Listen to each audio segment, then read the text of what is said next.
Next up, we have Le Grob. Le Grob. Is it a trick only, or is it a garbage? Is really the question. For me, I have to be honest. I know there's some especially some people who do play it. It's hot garbage. It belongs way at the very bottom of the pile. It is absolutely the worst thing out there.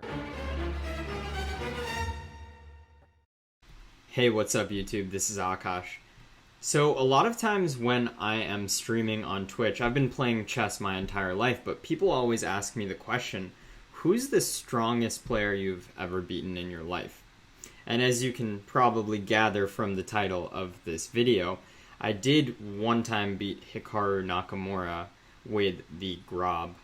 So, the background of this, I'll show a quick video right now. I have a match tomorrow against an Asian prodigy. He's like 11 or 12 years old. He's a master. And all these kids, they're so good at their prep. Like, they know it so well. So, the logical conclusion is to play the Grob. Honestly, it's kind of crazy how different I look in that video. Crazy what a pandemic, several months, can do to someone's look. If you want to know how that video went, it's a pretty fun video. Check it out up here. It's linked. You can click there. And so the whole story for how I ended up playing Hikaru. So I woke up kind of late one day, and Hikaru was streaming, decided to check him out, and he was hosting this viewer arena. Now, granted, I was literally in bed on my MacBook Pro, not even with the mouse connected with the trackpad. I don't even know if I had a shirt on. And I just decided, what the hell, let's join this arena for the lulz. Maybe we get to play Hikaru. And interestingly, normally I don't play on chess.com. I'm a big Lichess fanboy. Shout out to lichess.org. Make sure you check them out. The best free chess server on the internet. So whatever, I just decided to jump in for the lulz, and I ended up getting paired against Hikaru, and I was white in this game. And honestly, I probably just did this for the memes, and I decided I wanted to play the Grob.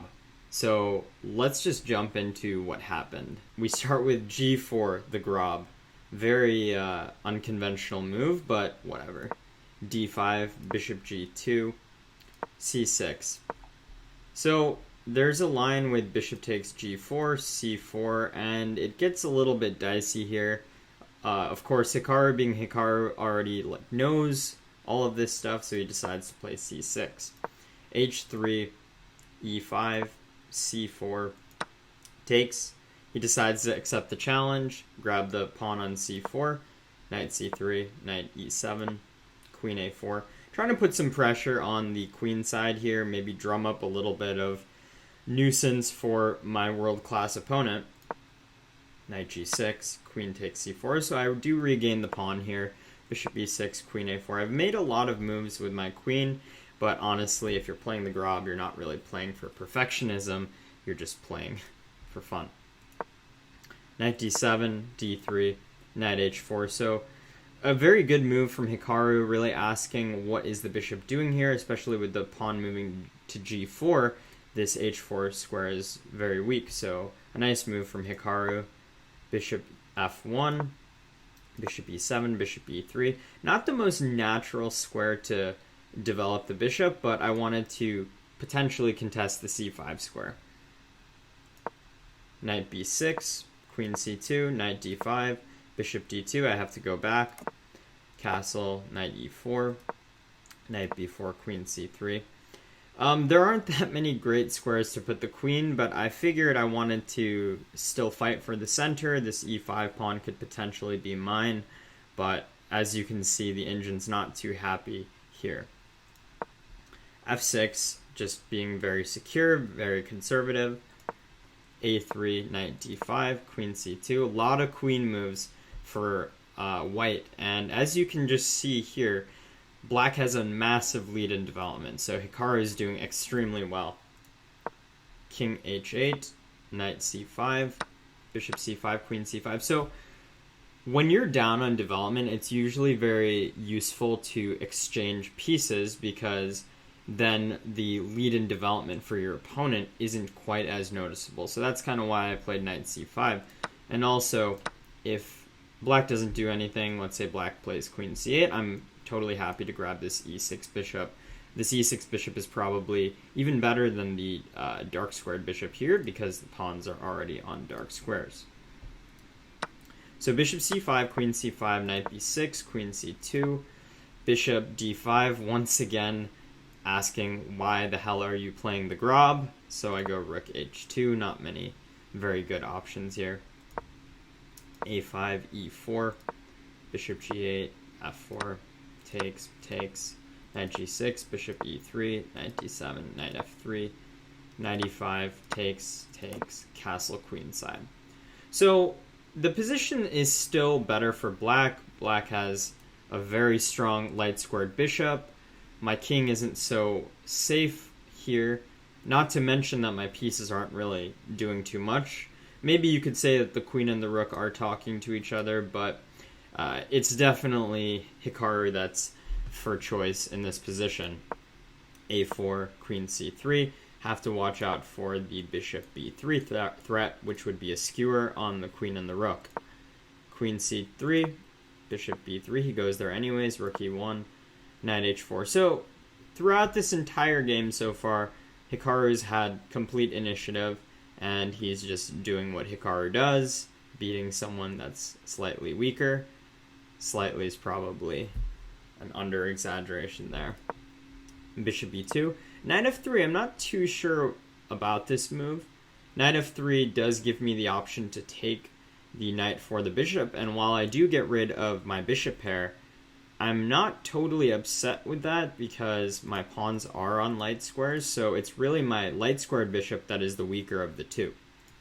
So takes, rook takes, queen takes e5.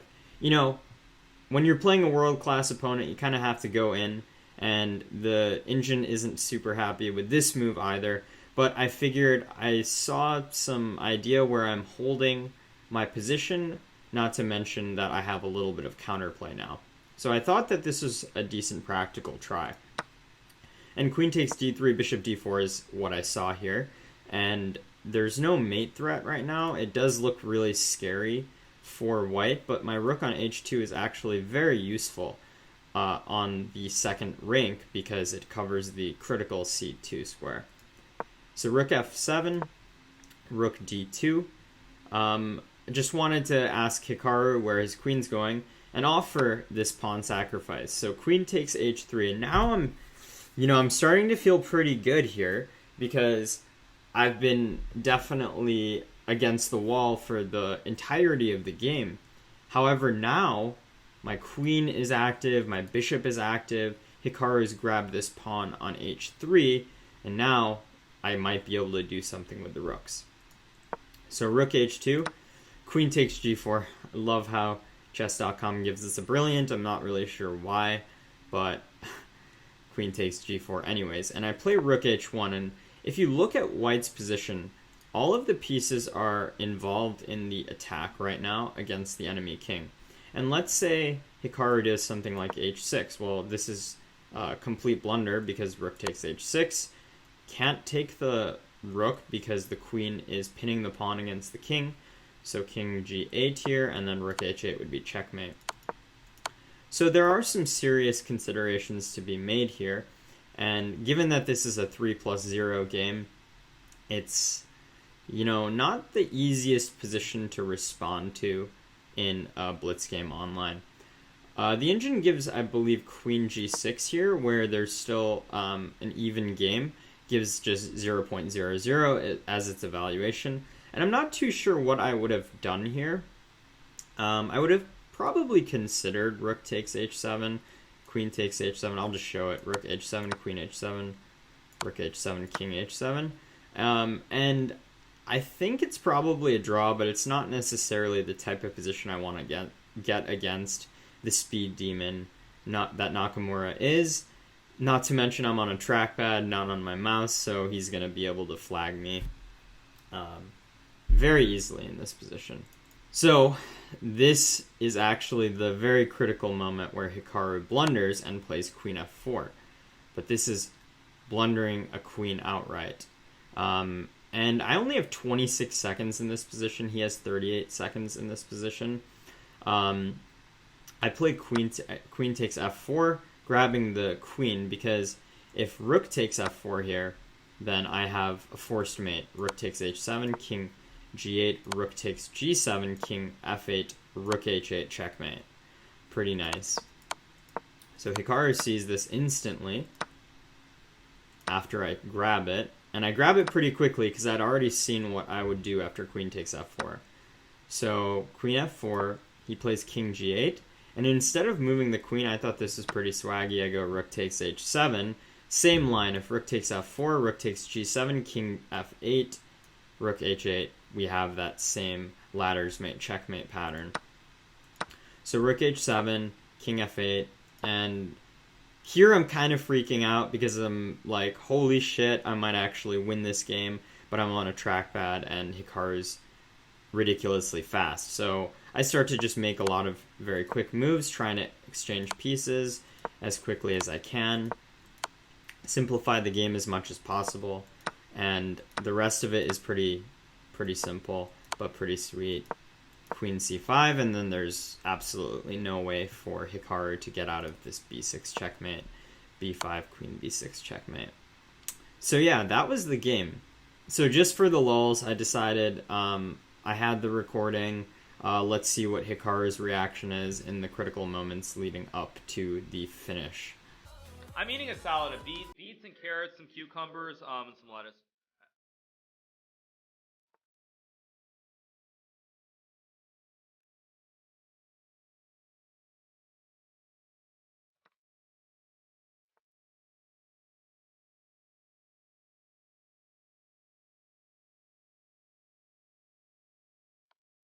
Oh, I just blundered. Oh my gosh. Oh. I just blundered. I wasn't even thinking. I wasn't even thinking. My mind was just thinking about something else, and I just blundered instantly. Can't believe I did that. I wasn't even paying attention. Yeah, my mind just went on to something else, and like I was trying not to say something. Yeah, my mind just went on to something. I just blundered because I couldn't think. My mind just went on to something else.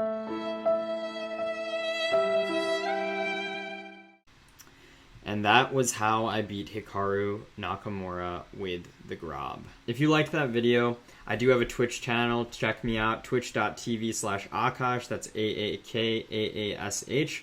Also, make sure you hit the like button and subscribe to the YouTube channel. Would be much, much appreciated. Alright guys, until next time, peace.